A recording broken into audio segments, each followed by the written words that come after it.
El libro de Daniel en el capítulo 12 nos habla de un tiempo de angustia, cual nunca hubo desde que existe nación. ¿Estás tú preparado para ese evento? ¿Cómo estás? ¿Con temor o con fe y esperanza? Hoy, aquí en Jesús en mi hogar, hemos invitado a Abraham Sánchez para que nos hable sobre este tema tan interesante, el tiempo de angustia de Jacob. No te lo pierdas. Hermano Abraham, ¿cómo está? Qué bueno es que está nueva vez acá con nosotros. Siempre contento de estar en este programa tan importante. Estamos dispuestos a hablar de este tema tan interesante. Esperamos que pueda enriquecer a toda la audiencia importante de este programa. Claro que sí. Sabemos que será de gran bendición para ustedes y también para nosotros. Bueno, hermano, como ya he venido aquí otras veces, ¿verdad? No le voy a hacer preguntitas personales, pero para entrar desde ya en este tema, el tiempo de angustia de Jacob, sabemos que no solamente está en Daniel 12:1, sino que está en otros versículos. ¿Es así o me equivoco? Sí, claro que sí. Uno rastrea la Biblia y encuentra alusiones al tiempo de angustia. Para muchos cristianos, esa idea que la manejan más los adventistas, ¿verdad? El tiempo de angustia. Los adventistas hablan mucho del tiempo de angustia. Pero para nosotros saber por qué hablar del tiempo de angustia, tenemos que contextualizarnos en la profecía, ya que es parte del tema de la escatología bíblica, como la enfocan y enfatizan los adventistas. Tenemos que verla en ese marco, ¿verdad? En el marco de la escatología. Y no sé, de repente se me ocurre ir al libro de Daniel. Claro, perfecto. Donde se menciona ese texto exactamente en ese contexto, Daniel capítulo 12, verso 1, ¿es correcto? Sí. Vamos a ver qué dice allí, hermana Natalie. Dice, en aquel tiempo se levantará Miguel, el gran príncipe que está de parte de los hijos de tu pueblo, y será tiempo de angustia, cual nunca fue desde que hubo gente hasta entonces, pero en aquel tiempo será libertado tu pueblo. Todos los que se hallen escritos en el libro.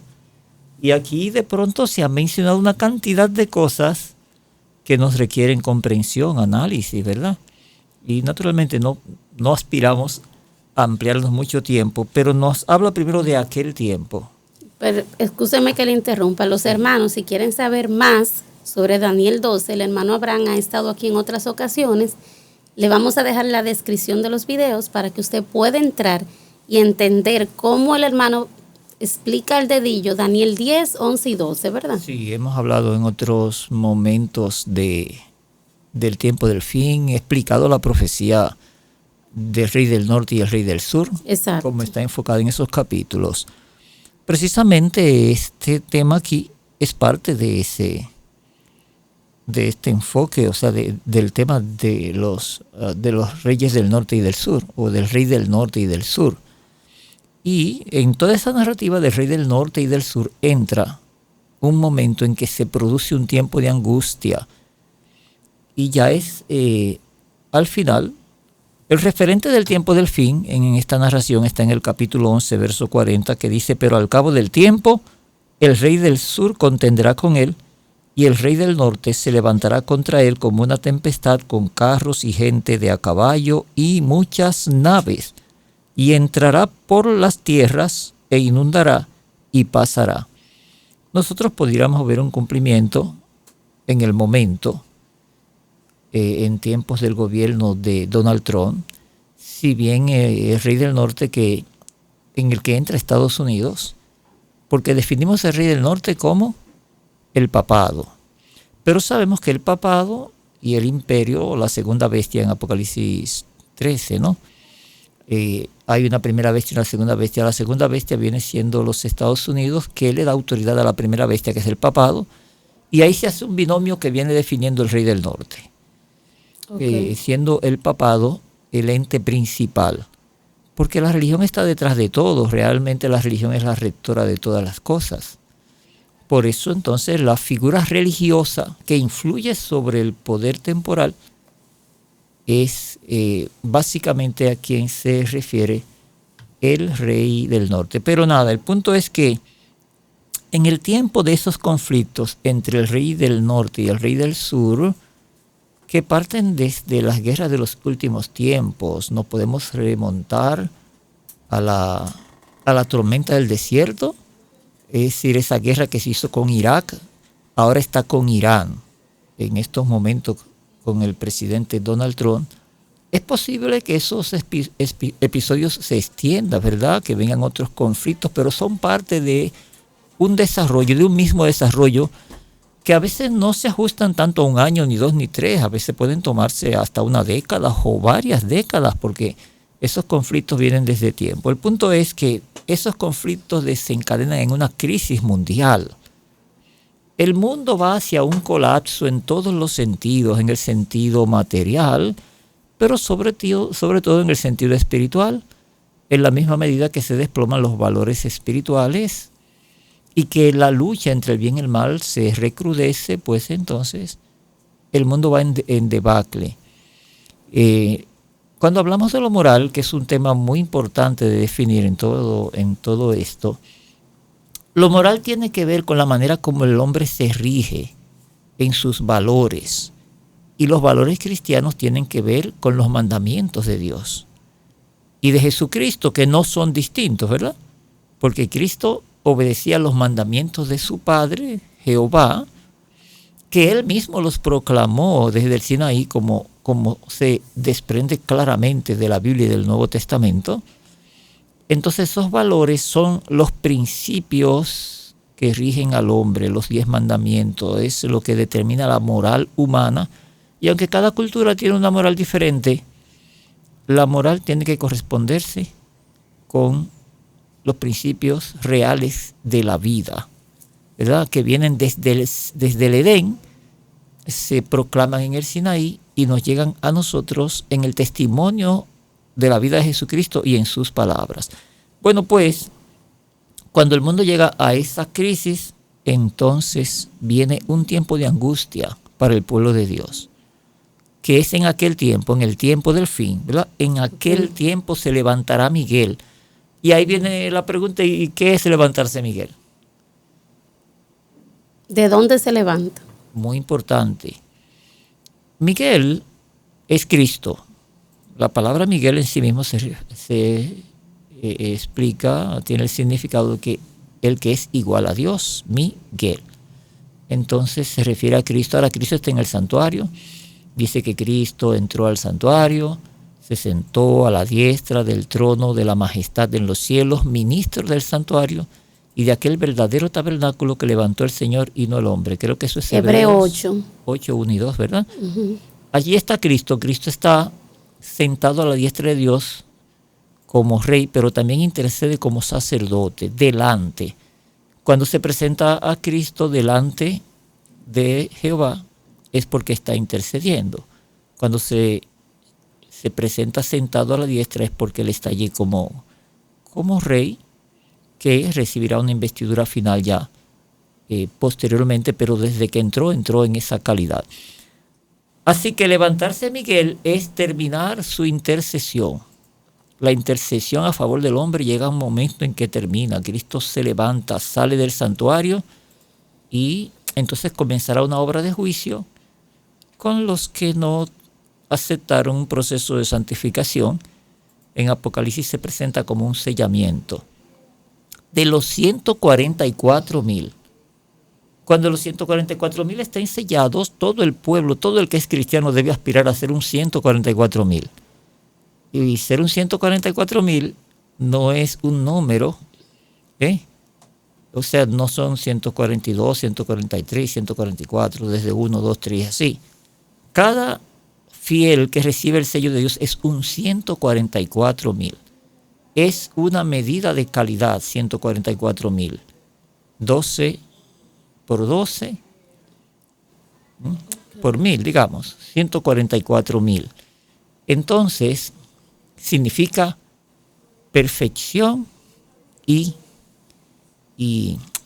completo, perfecto y completo. 12 por 12, 12 por 10 y sus múltiplos en este caso. que son números importantes en la Biblia, el 10 y el 12, entonces ellos pasarán por un tiempo de angustia, por el tiempo de angustia. Y el tiempo de angustia es el tiempo de angustia de Jacob. Exacto, justamente en Sí. eso estaba pensando, el tiempo de angustia de Jacob. Entonces, para poder entender eso, ¿qué fue lo que pasó con Jacob? ¿Quién fue Jacob y qué fue lo que pasó con él? ¿En qué consistió esa angustia que él tuvo? Bueno, vamos a ir a Génesis, el capítulo 32. Génesis 32, verso 27. Creo que allí nos puede ilustrar lo que pasó Jacob, que entonces viene como una tipología de lo que pasará al pueblo de Dios del último tiempo, ¿verdad? Génesis 32, dije, verso 27. Allá estamos. Bueno, si usted lo puede leer, hermana Natalie. Sí, si lo tiene. estoy aquí buscando. Bueno, pues. Bueno, puedo ir adelantando la lectura. Dice Exacto. Génesis 32, 27, ¿no? Y el varón le dijo, ¿cuál es tu nombre? Y él respondió, Jacob. Y el varón le dijo, no se dirá más tu nombre Jacob, sino Israel, porque has luchado con Dios y con los hombres y has vencido. Importante. ¿Cuál es el problema de Jacob? Jacob tenía un conflicto, iba con la familia por el desierto, o iba, sí, entonces estaba muy angustiado porque temía por la muerte. Su hermano venía a matarlo o se iba a encontrar con su hermano. Y él estaba muy angustiado. Entonces, ¿qué pasó? Él oró y se le apareció el ángel, ¿verdad? Y entonces, cuando el ángel se le apareció, él entró en una guerra, en una lucha cuerpo a cuerpo con el ángel. Le podemos tomar el contexto, vamos a ver, para no equivocarnos, desde el verso 22. Y se levantó aquella noche y tomó sus 2 mujeres y sus 2 siervas y sus 11 hijos. Eran 11, ¿verdad? Porque otro nació posteriormente, bueno, en el camino. Sí. Y pasó el vado de Jacob. Ese nombre se le dio posteriormente a ese vado. Los tomó, pues, e hizo pasar el arroyo a ellos y a todo lo que tenía. Y se quedó Jacob solo y luchó con él un varón hasta que rayaba el alba. Y cuando el varón vio que no podía con él, tocó el sitio del encaje del muslo y se descoyuntó el muslo de Jacob mientras con él luchaba. Y dijo, déjame, porque raye el alba. Y Jacob le respondió, no te dejaré si no me bendices. Y el varón le dijo, ¿cuál es tu nombre? Y él respondió, Jacob. Y el varón le dijo, no se dirá más tu nombre Jacob, sino Israel, porque has luchado con Dios y con los hombres y has vencido. Era una lucha espiritual. Él quería superar una situación del pecado. Luchar y vencer, esto está entendido en lo que es la lucha real del hombre. ¿Cuál es el conflicto real de un ser humano? La lucha con uno mismo, el pecado. El pecado. Él arrastraba una culpa. ¿Y qué pidió él? Él no pidió riqueza, no pidió nada. Él pidió, bendíceme. Si no me bendices, no te voy a dejar. Y la bendición es, la superior bendición es el perdón, la seguridad de la salvación, de la protección divina, en un tiempo de angustia que lo llevaba a un conflicto en la que su vida estaba en riesgo y la de toda su familia, ¿no? Ese es el contexto entonces traído al libro de Daniel 12:1. que estamos leyendo. Y está en el contexto de que Daniel se va a levantar, se va a levantar Miguel, el gran príncipe que está de parte de los hijos de tu pueblo, porque Miguel entonces protege al pueblo de Dios. El pueblo de Dios, el último tiempo, va a necesitar la protección del intercesor antes de que termine, antes de que raye el alba. Va a rayar el alba, déjame ir. Pasaron la noche luchando y Jacob no dejaba ir al ángel. Nosotros sabemos que eso era una misericordia de Dios, porque ¿cómo va a luchar Jacob con un ángel? Pero nosotros tenemos que luchar, y ese ángel era Jehová, era Cristo, ¿no? Sí.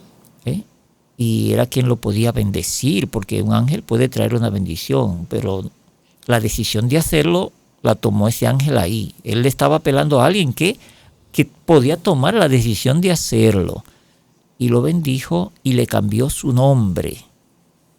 ¿Qué es un cambio de nombre, hermana Natalie? Un cambio de carácter. Es un cambio de carácter. Él se llamará, en la cultura hebrea, los nombres simbolizan un carácter. En nuestra cultura le ponemos un nombre cualquiera a un hijo. Pero en la cultura hebrea, a los hijos se le ponía un nombre conforme a la aspiración espiritual, al propósito, ¿cómo vamos a decir? Al ideal del niño, lo que iba a ser su misión, a la misión de su vida. Y así entonces el nombre y el carácter están muy asociados, y en nuestra cultura el carácter es el resultado de la casualidad. En la educación hebrea, el carácter se determina por lo que usted inculca, los valores que usted inculca y la aspiración, la misión. Y con frecuencia vemos en la Biblia que hay personajes que nacieron con una misión, escogidos de manera especial, desde antes de su nacimiento. Moisés, por ejemplo, Samuel, Juan el Bautista, el mismo Jesús nació con una misión muy definida, y dado que Jesús es el modelo de todo niño que nacía en Israel, en cada niño que nacía en Israel había que tener el pensamiento de que era Jesús, el Mesías prometido, era la simiente de Dios, y en cualquiera de ellos podía venir el Cristo. Por eso toda madre hebrea tenía en su pensamiento que ella podía ser la madre del Mesías prometido. Así que todo niño nacía con una misión muy elevada, y un nombre siempre estaba pensado conforme a esa misión, ¿verdad? Así que recibir un nombre es recibir un carácter. Eso es importante, y nosotros tenemos que recibir un carácter.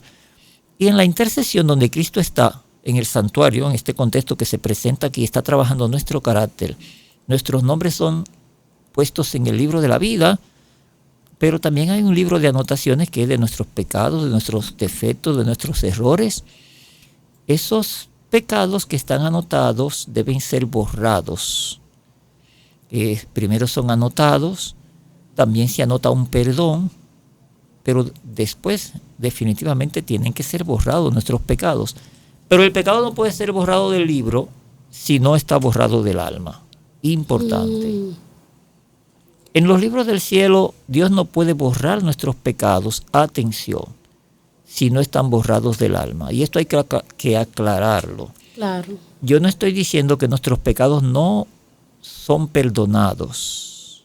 Estoy diciendo que no son borrados en lo inmediato. Perdonar el pecado y borrarlo son dos cosas distintas. Cuando tú te acercas a Dios, pecador como eres, el Señor te perdona inmediatamente y tú puedes tener paz. Pero eso no quiere decir que tu alma ha sido sanada. Eso es como te pongo un ejemplo. Tú vas al médico con un dolor, una cortada, y digamos que te ponen una anestesia, pero todavía la herida, la llaga no está curada. Eso se toma su tiempo. Eso es un ejemplo de cómo es que se maneja el pecado en el santuario, ¿verdad? Pues bien, cuando Miguel se levante, y como en el caso de Jacob, que se le dio un nombre nuevo, en el tiempo del fin, todo hijo de Dios que se ha sellado, que recibe el sello de Dios, tendrá que tener un nombre nuevo, un carácter diferente. Eso se ve también en Apocalipsis cuando dice, no suelten los vientos hasta que no hayamos sellado en su frente a los hijos de Dios. Eso es Apocalipsis 7, 1 al 3, ¿verdad? Y los ángeles retienen los vientos. ¿Qué están esperando? Que los que son cristianos ahora, el cristianismo que se vive hoy tan liviano, tan entretenido con el mundo, amante del mundo, el cristianismo ama mucho el mundo hoy, se parece mucho al mundo. El Señor quiere una diferencia. Y eso está reflejado ahí en Apocalipsis 7, 1 al 3. No desaten los vientos porque todavía no hemos sellado a los siervos de Dios en sus frentes. Cuando estén sellados tendrán un nombre nuevo. Entonces Miguel ya podrá pararse. Y él se parará de cualquier forma. Muchos quedarán fuera, lamentablemente.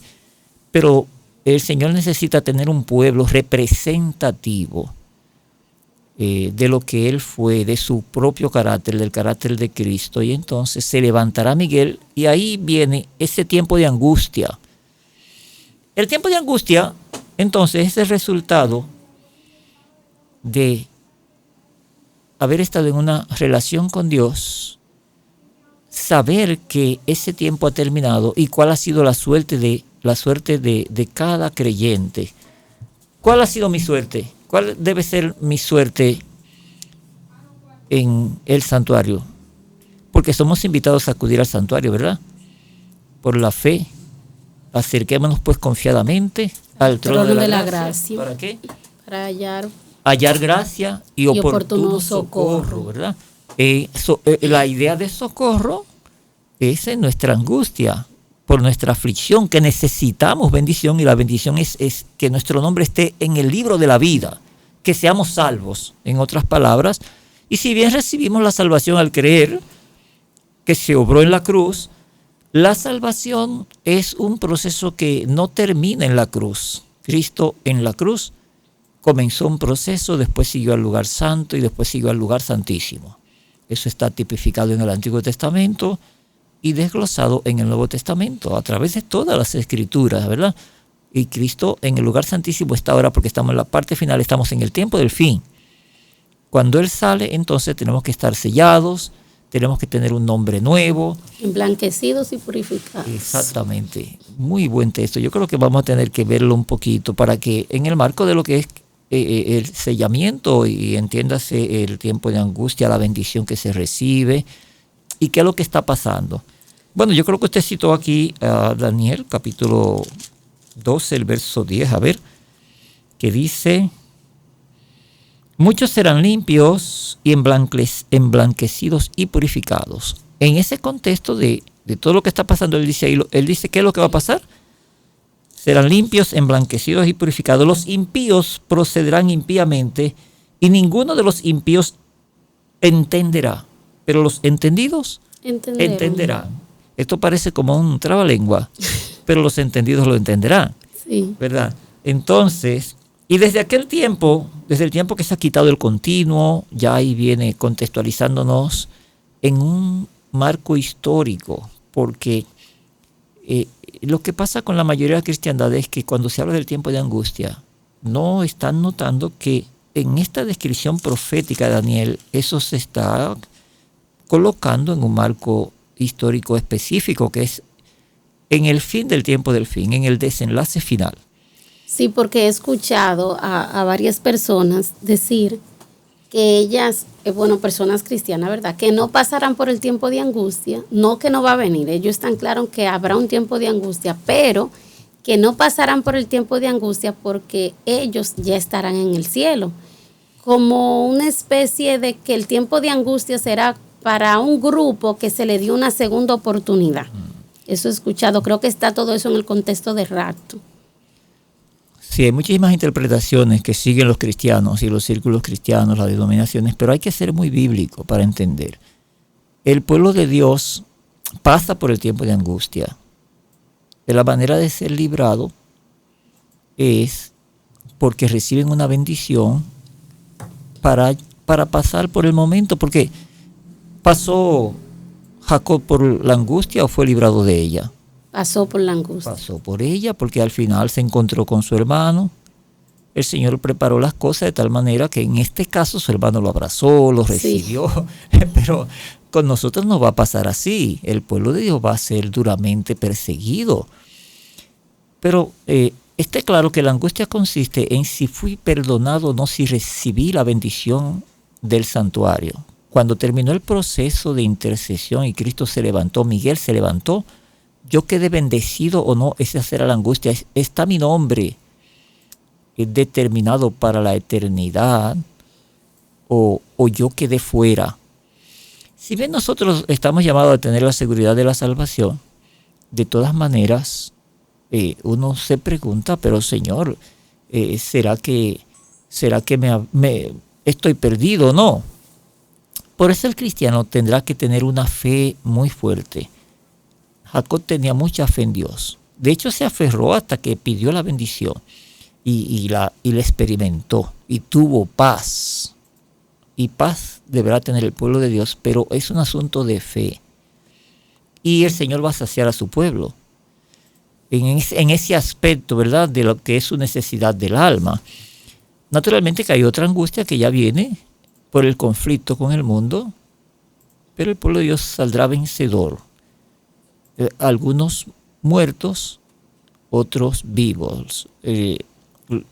Habrá una etapa en la que habrá persecución, porque lo dice la Biblia.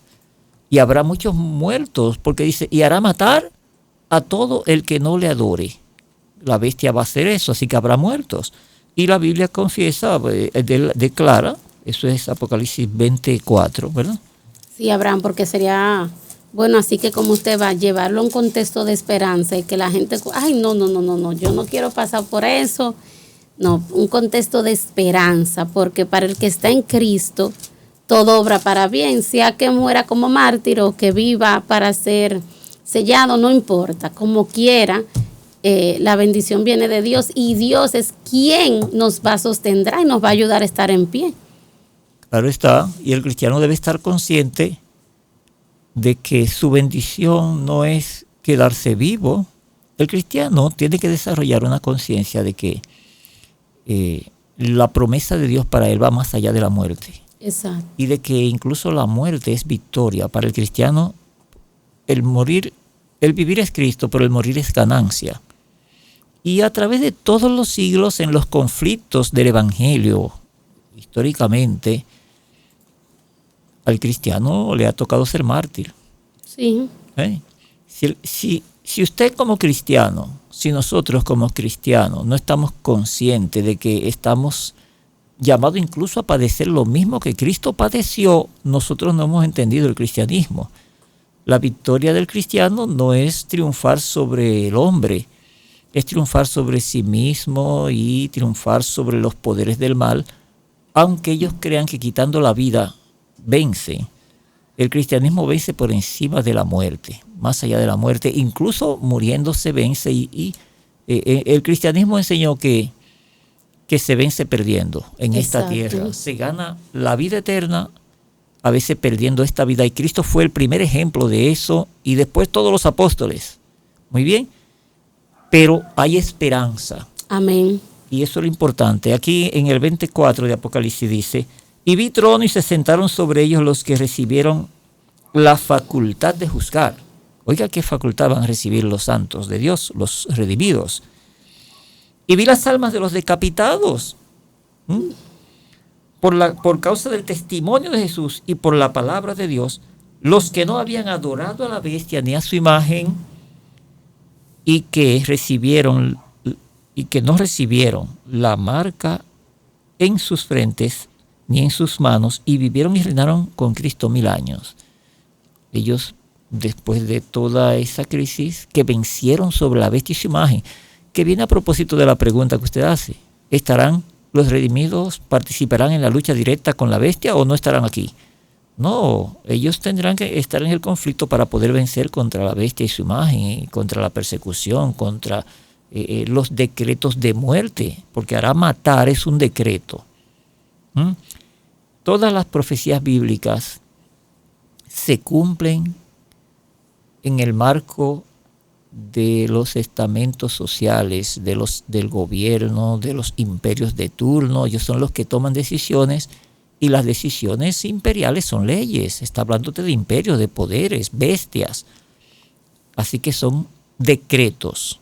Por eso los adventistas hablan mucho de decretos, los decretos que causarán el desenlace de la crisis, por ejemplo, de una ley dominical, ¿verdad? La ley dominical es una realidad, por más que muchos lo quieran negar. Y ya eso no es un asunto que los adventistas se inventen, una cosa que se ven en términos concretos en el presente, procedimientos que apuntan a medidas de exigencia de observación sobre un día de reposo, y son cosas de Estado, medidas, ¿no?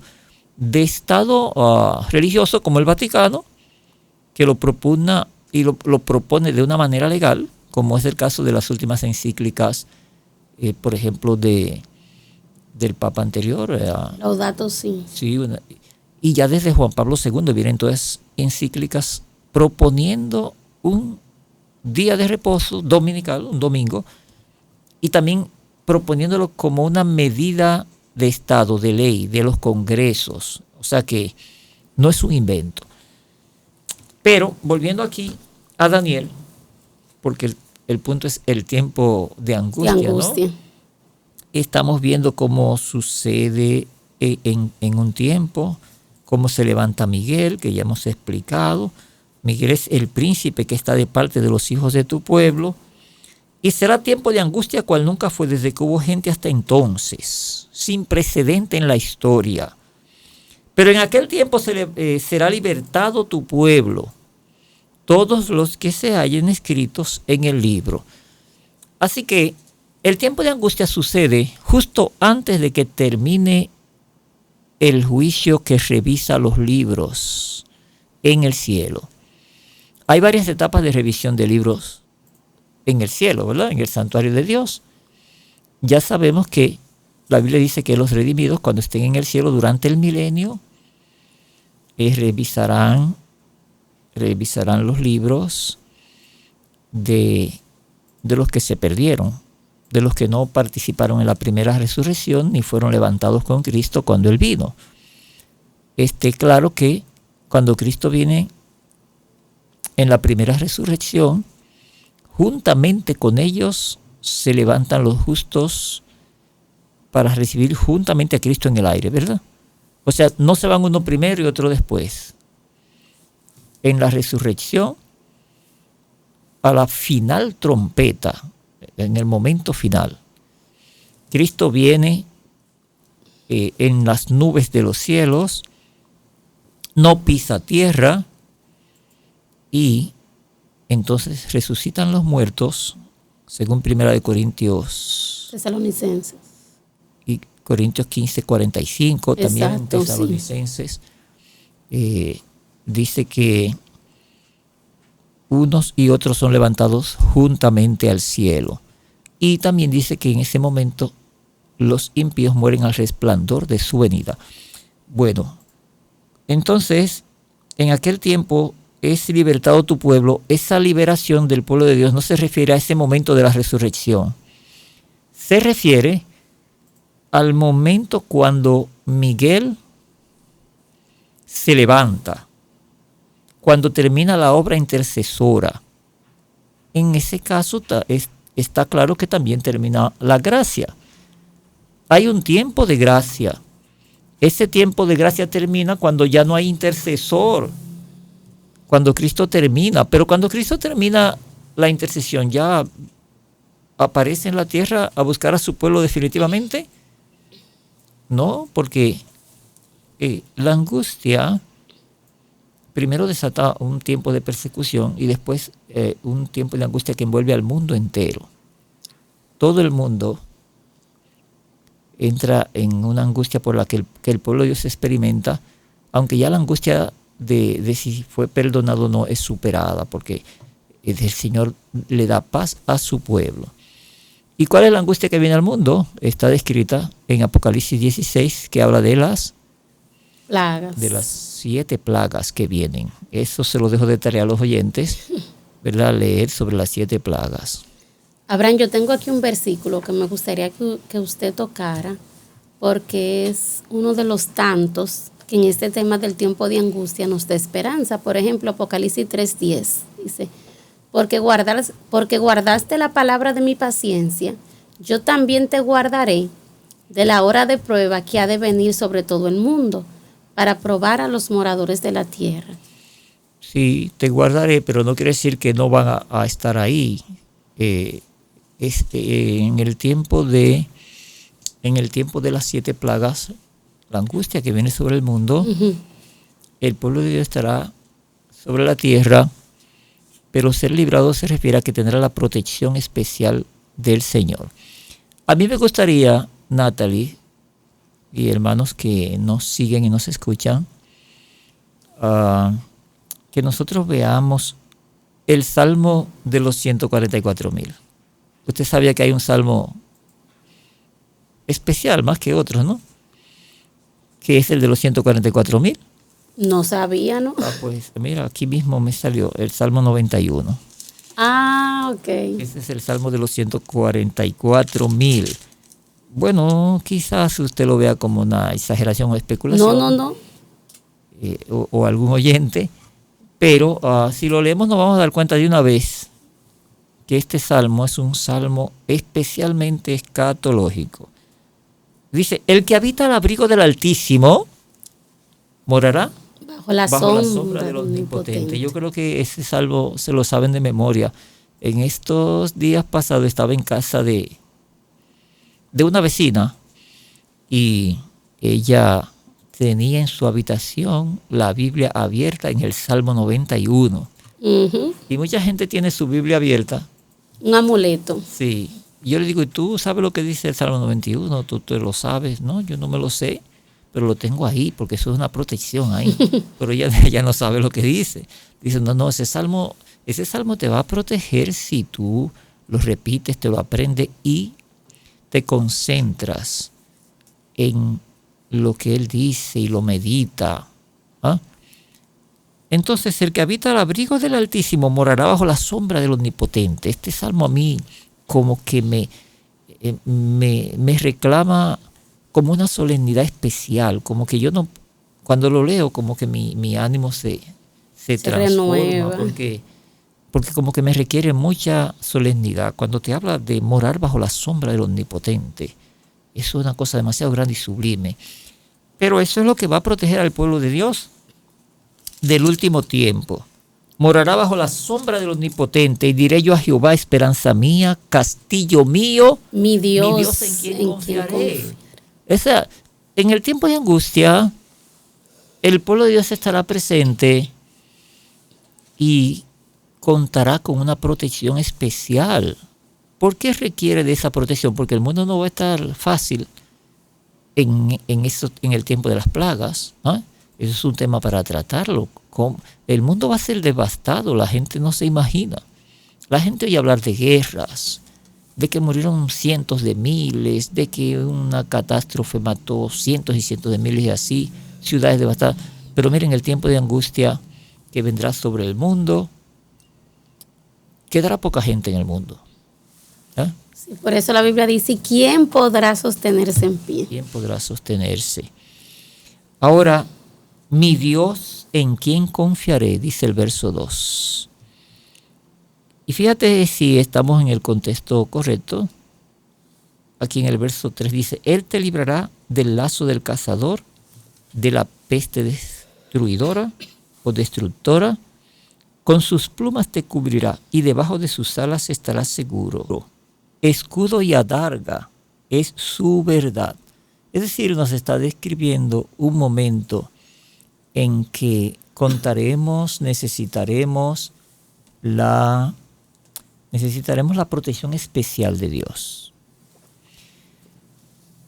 Ahora, continúa diciendo, no temerás el terror nocturno, ni saeta que vuele de día, ni pestilencia que ande en oscuridad, ni mortandad que en medio del día destruya. ¿Caerán a tu lado cuántos? 1,000. Y 10,000 a tu diestra. Esto nos da una sugerencia de cuánto será la mortandad de ese tiempo de angustia en el mundo. Y que los cristianos, la iglesia de Dios, va a vivir esa experiencia, estará observando lo que pasa en el mundo, pero que está diciendo que lo va a librar. Vamos a ser librados, pero no porque estemos en el cielo. Es que estamos viendo, ¿caerán a nuestro lado cuántos? Caerán a tu lado 1000 y 10,000 a tu diestra, mas a ti no llegará. Ciertamente con tus ojos mirarás y verás la recompensa de los impíos. La vas a ver. La iglesia estará ahí. La recompensa de los impíos son las 7 plagas y al final la muerte en la segunda venida.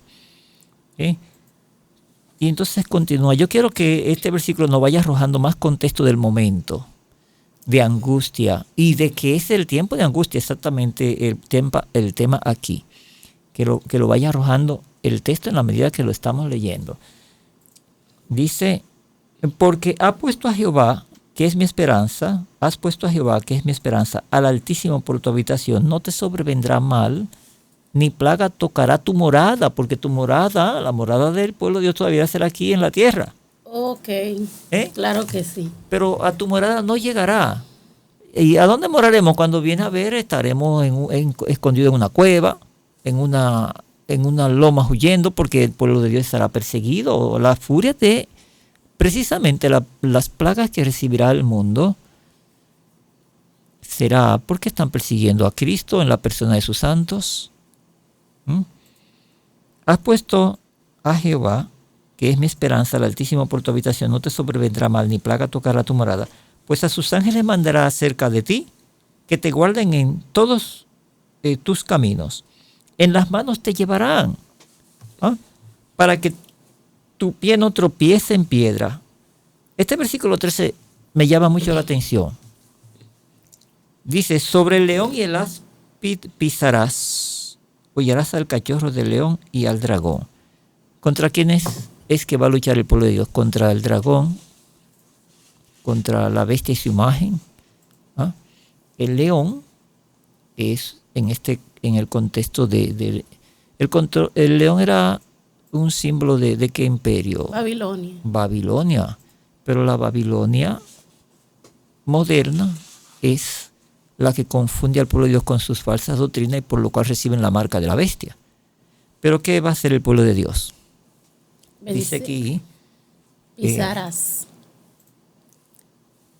Sobre el león y el áspid pisarás, hollarás al cachorro del león y al dragón. El león es Babilonia, el dragón es Satanás y la bestia que persigue es el áspid, que va a ser pisoteado porque el hijo de la mujer le dará en la cabeza. Y le va a dar en la cabeza no solamente en el Calvario, tiene que darle en la cabeza en la persona de sus santos, en el último conflicto, ¿verdad? 3 conflictos claves contra Satanás, contra el dragón, la serpiente antigua que se llama el diablo Satanás. Primero en el cielo perdió y fue echado por tierra. Segundo en el Calvario. Pero como el Calvario fue derrotado y fue alzado el hijo de la mujer hacia el cielo, porque no lo pudo devorar, ahora él se fue a hacer guerra contra el resto de la descendencia de la mujer, los que guardan los mandamientos de Dios y tienen la fe de Jesús. La fe de Jesucristo. Porque fíjense una cosa, el dragón, según uno nota en la Biblia, no está interesado en destruir a la mujer, es al hijo de la mujer. En todos los casos, cuando se ve el conflicto más crudo, en los momentos históricos específicos en los que la lucha del dragón se hace más cruel, es cuando Cristo está presente. En el cielo fue con Cristo directamente la lucha, en el Calvario, la lucha de los años del ministerio de Cristo, del dragón contra él, Satanás, era exactamente contra Cristo la lucha, pero entonces él ahora se va a hacer guerra contra el resto de la descendencia de la mujer. Los que guardan los mandamientos de Dios y tienen la fe de Jesús han recibido un nombre. Ellos tendrán un nombre y el nombre será el de Cristo, un carácter perfecto como el de Cristo. La última generación habrá desarrollado el carácter de Cristo y por eso es que Satanás le va a hacer guerra, porque Satanás no le hace guerra a los cristianitos que andan diciendo que son cristianos, pero que lo que viven es de levantada y caída, yo me arrepiento, vuelvo al pecado, pido perdón, y viven en ese contexto de un tipo de gracia que ellos se han inventado, que no es bíblico. No quiero decir que el Señor no te perdona Si tú caes, te pide que te levantes. Cuantas veces caigas, levántate, pero nunca para volver a caer. Porque si tu concepto es que tú tienes que caer, porque te puedes dar ese permiso, porque Cristo vuelve y te perdona, bajo esa condición no hay perdón. Cada vez que tú te ves envuelto en el pecado, debes arrepentirte con la decisión de no volverlo a hacer. Pero si pecas, si alguno pecare, abogado tenemos para con el Padre. Si se Padre. diera el caso de que pecas, pero ese versículo no es un permiso para pecar, como muchos entienden. No, es que en Dios no se agotan las oportunidades, es todo lo que quiere decir, y que entonces tú te puedes levantar con la decisión de no pecar más, porque cuando te acercas a Cristo es porque entiendes que en Él hay poder para perdonarte, y perdonar es librar del pecado, no solamente que el perdón no es yo te perdono que tú seas pecador, no es que yo te perdono del pecado y en mí hay poder para que esa libertad opere en ti como un poder permanente. Si no tenemos conciencia de lo que es el perdón y de lo que significa, entonces no hemos recibido realmente lo que Dios ofrece. Muy bien. Así que el Señor libra. Él te librará del lazo del cazador. ¿Y sobre cuáles 3 entidades va a vencer aquí? Ya mencionamos el león, el áspid. Sobre el áspid pisarás, hollarás al cachorro del león y al dragón. Por cuanto en mí ha puesto su amor, yo también lo libraré. Lo pondré en alto. Por cuanto ha conocido mi nombre, me invocará y yo le responderé. Con él estaré yo en la angustia. Y llegamos al versículo clave. Ahí está. Al versículo de nuestro tema. En el tiempo de angustia él estará con nosotros. Amén. Muy bien. Lo saciaré de larga vida y le mostraré mi salvación. La salvación ya como un hecho consumado. Porque si bien la salvación estuvo consumada en la cruz, consumada en el sentido de su realización, pero la salvación de la cruz, cuando Cristo murió en la cruz, no salvó a nadie. Atención. ¿Cómo así? No, Cristo no salvó a nadie en la cruz. En la cruz Él creó la salvación. Ah, ok. Muy bien. Pero yo no estaba ahí, ni sabía de eso, ni tú tampoco, ni los que nos están oyendo. Ahora, yo creo en el sacrificio de la cruz, pero yo acudo al santuario confiadamente, dice, acercaos confiadamente para hallar oportunidad. Entonces ese sacrificio pasa a ser efectivo en mi vida, en tu vida, en el que cree.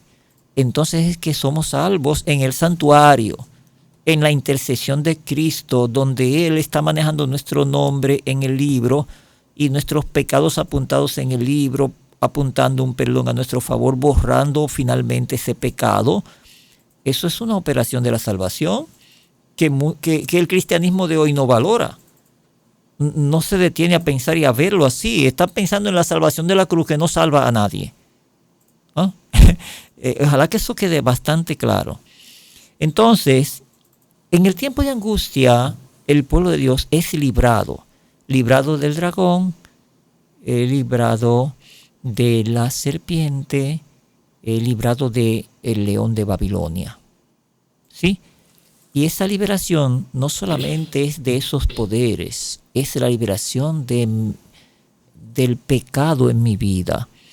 Una liberación que ocurre en 2 formas o en 2 momentos y en 2 aspectos, vamos a decir. Lo primero es que recibo un nombre.